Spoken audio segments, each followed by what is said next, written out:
Are we at the point of no return for the food supply and for food price increases?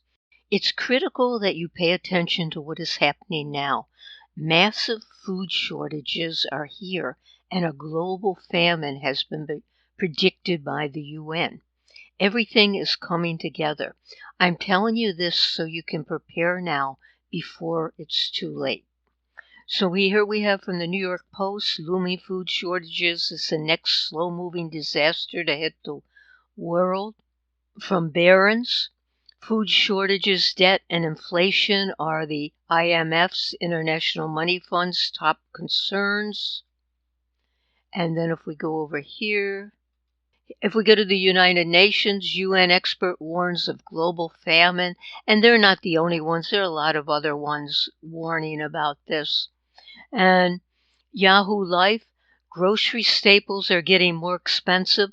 These 6 foods will likely see the biggest price increases, and it's poultry, fats and oils, fresh and processed fruits, dairy products, sugar and sweets, including cereals and juices, eggs, of course, because of the bird flu, and what you can do to combat some of these sky-high grocery prices. Buy generic and not brand names. Frozen is often cheaper than fresh. Buy in bulk if you can, and look for coupons. And we see here from Yahoo Finance, egg prices continue to soar as bird flu spreads through 30 states. Bird flu spreads to another state, affecting egg prices. Here's what to know. This is Yahoo Life. And they go down here and they tell you the average price of a dozen eggs is now close to $3, up from $1.60 at the beginning of the year. And I found it was a little more expensive. Again, this is April 19th. That's today. Inflation surges by 8.5% to a 40-year high. And then this is from naturalnews.com. Food inflation has now reached 12.6% per month. That's 12.6% per month. If you multiply that by 12 months, you get about 144%, actually a little more than that. And 144%, if you paid $100 for food, if it went up 144%, that's 1.5 times. You would go from $100 to $244. So that's a pretty big increase. So they had priced a basket of commodities and went up 12.6%, a 17.1% rise in grain prices. And we know corn has gone up. Corn has really skyrocketed. And here it says emergency alert on the heels of rail carriers canceling grain shipments. CF Industries warns that fertilizer rail shipments are now being halted during spring planting. America's food infrastructure is deliberately being shut down. And that affects us all. What are we going to do when there's no way to get food from the farmers to us? A perfect storm of black swan events spell food doom on a global scale. And he goes through all the different events here.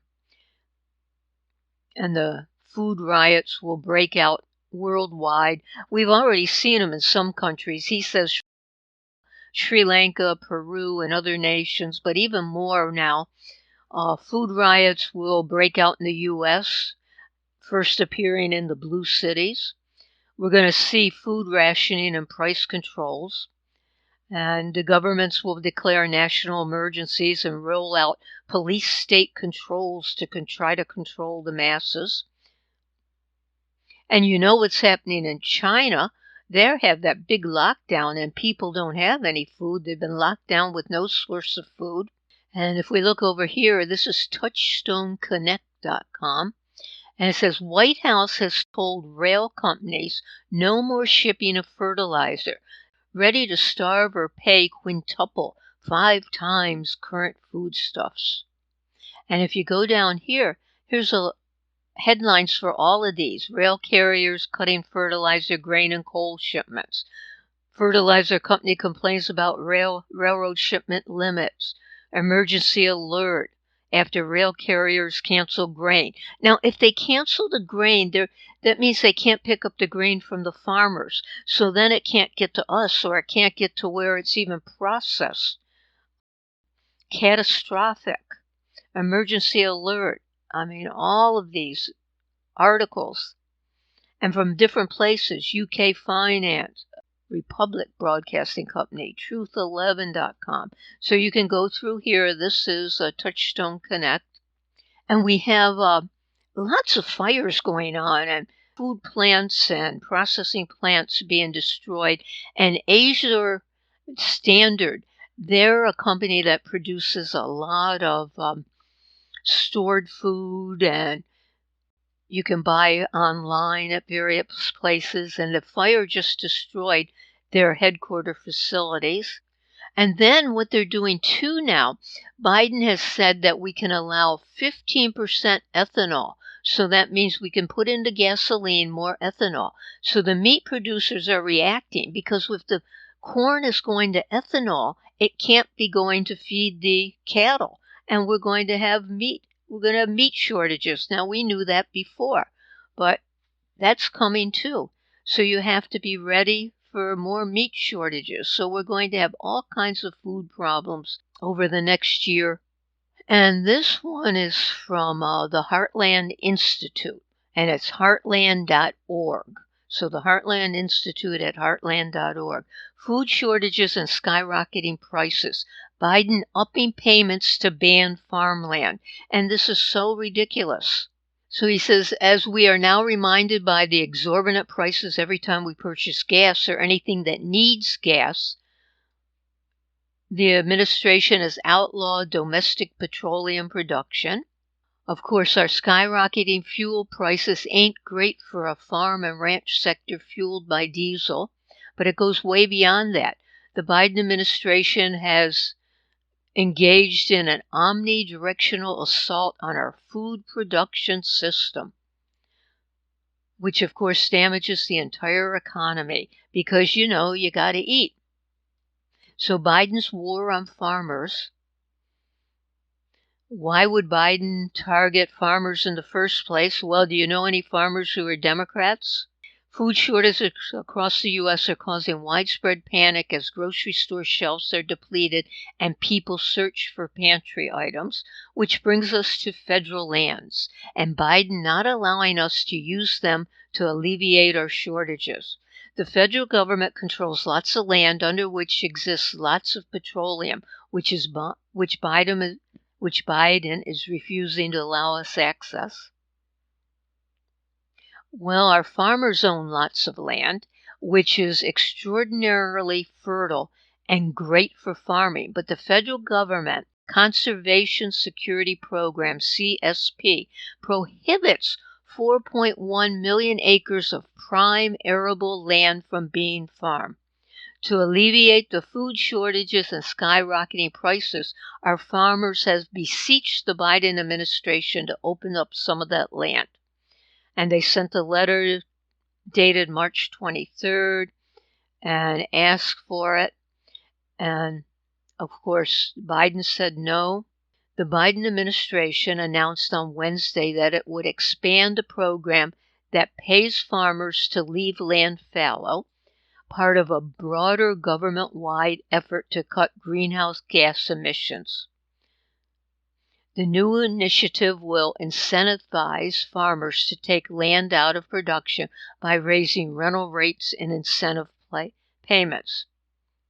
So we need more food, which means we need more land, and farmers are begging to be allowed to farm on more land, and the administration is increasing the money dedicated to prohibiting farmers from farming. So it's just amazing what's happening out there. And I wanted to look at this one because this was interesting. This is Yahoo News again. A New York University professor living in Shanghai says his family is turned into hunter-gatherers and bartered food and bartered food to survive the city's COVID-19 lockdown. So you can bet that's coming here to the U.S. We're going to have to be hunters and gatherers and grow our own food and live off whatever we have stockpiled.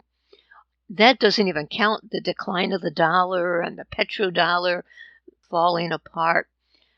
So there's nothing we can do to make food prices decline or to increase the supply of food. So there's going to be chaos in the street. There's going to be food riots and all kinds of things happening around food. If you have a stockpile of food, you're going to have to be ready to protect it.